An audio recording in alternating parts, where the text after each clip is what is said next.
So today we're going to look at how to manually graph data using graphical analysis.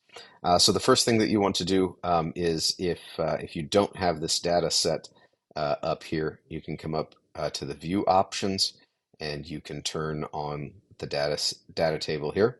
Once you're in here, you can type all of your data here. I'm just going to paste some data that I already have. After that, you're going to want to label your axes. If you come up here to our data table, the three little dots, we can go column options. Here's where you can change all of your color or column symbols. Um, we can put in our name here, right? We're just going to make something up. Um, Volume, and our units are milliliters. Right, you could play around with some of this other stuff if you wanted to, but we'll save that for right now. I'm going to click apply. I'm going to come up here and do the same thing with this. Let's do time in seconds. Once again, you can play around with everything there. Click apply. So now we have our y-axis, our x-axis labeled.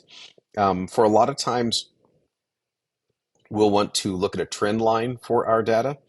So if you come down here, there's a couple of different buttons you can use. But to look at our trend line here, we're going to click our graph options. You can see that there's a ton of different things in here. We could put in graph legends if we wanted to.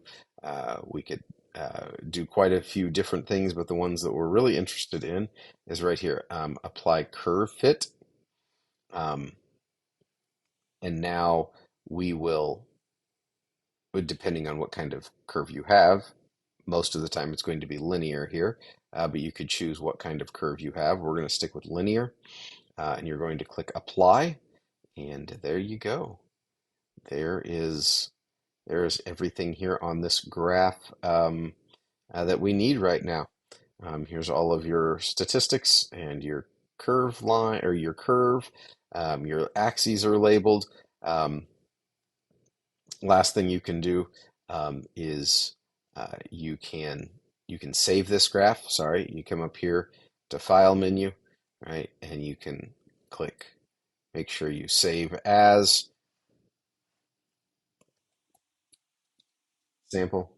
Make sure you know where you're saving it to, and then you can click save.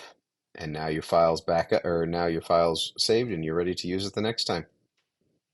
Let me know if you've got any questions.